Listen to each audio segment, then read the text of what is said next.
कर्ण से जुड़ी कुछ रोचक बातें। कर्ण के पिता सूर्य और माता कुंती थी, पर चूंकि उनका पालन एक रथ चलाने वाले ने किया था, इसलिए वो सूतपुत्र कहलाए और इसी कारण उन्हें वो सम्मान नहीं मिला जिसके वो अधिकारी थे। इस लेख में आज हम महारथी कर्ण से संबंधित कुछ रोचक बातें जानेंगे। क्यों नहीं चुना द्रौपदी ने कर्ण को अपना पति? कर्ण द्रौपदी को पसंद करता था और उसे अपनी पत्नी बनाना चाहता था। साथ ही द्रौपदी भी कर्ण से बहुत प्रभावित थी और उसकी तस्वीर देखते ही यह निर्णय कर चुकी थी कि वह स्वयंवर में उसी के गले में वरमाला डालेगी। लेकिन फिर भी उसने ऐसा नहीं किया। द्रौपदी और कर्ण दोनों एक दूसरे से विवाह करना चाहते थे, लेकिन सूतपुत्र होने की वजह से यह विवाह नहीं हो पाया। नियति ने इन दोनों का विवाह नहीं होने दिया, जिसके परिणामस्वरूप कर्ण पांडवों से नफरत करने लगा। द्रौपदी ने कर्ण के विवाह प्रस्ताव को ठुकरा दिया क्योंकि उसे अपने परिवार के सम्मान को बचाना था। क्या आप जानते हैं द्रौपदी के विवाह प्रस्ताव को ठुकरा देने के बाद कर्ण ने 2 विवाह किए थे? चलिए आपको बताते हैं किन हालातों में किससे कर्ण ने विवाह किया था। कर्ण ने किए थे 2 विवाह। अविवाहित रहते हुए कुंती ने कर्ण को जन्म दिया था। समाज के लांछनों से बचने के लिए उसने कर्ण को स्वीकार नहीं किया।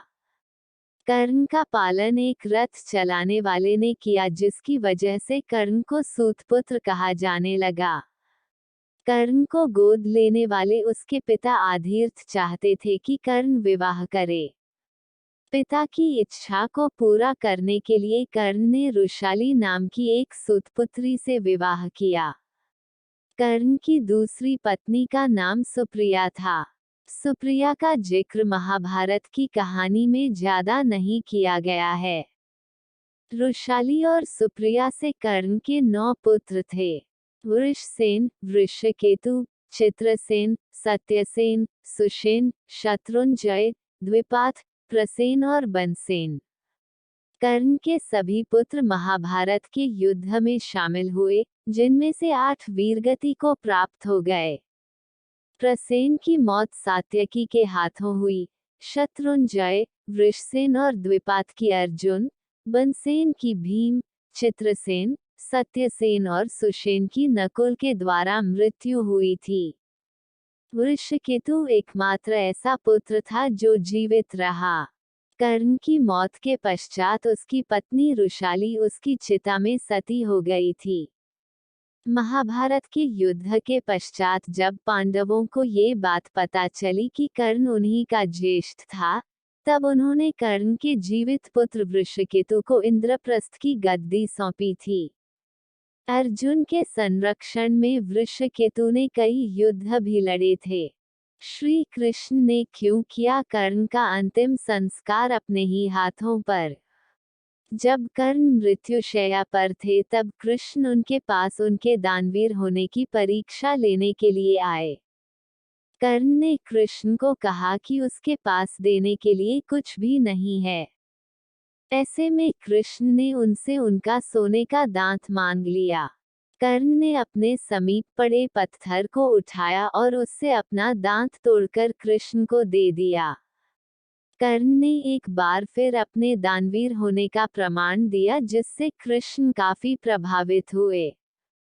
कृष्ण ने कर्ण से कहा कि वो उनसे कोई भी वरदान मांग सकते हैं।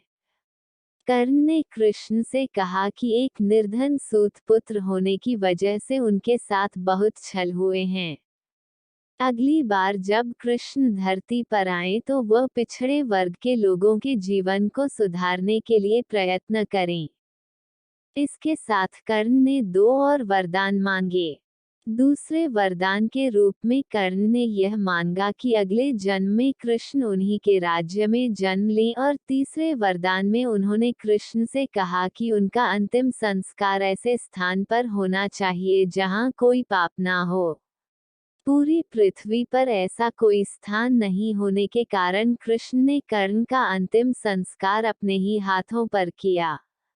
इस तरह दानवीर कर्ण मृत्यु के पश्चात साक्षात वैकुंठ धाम को प्राप्त हुए।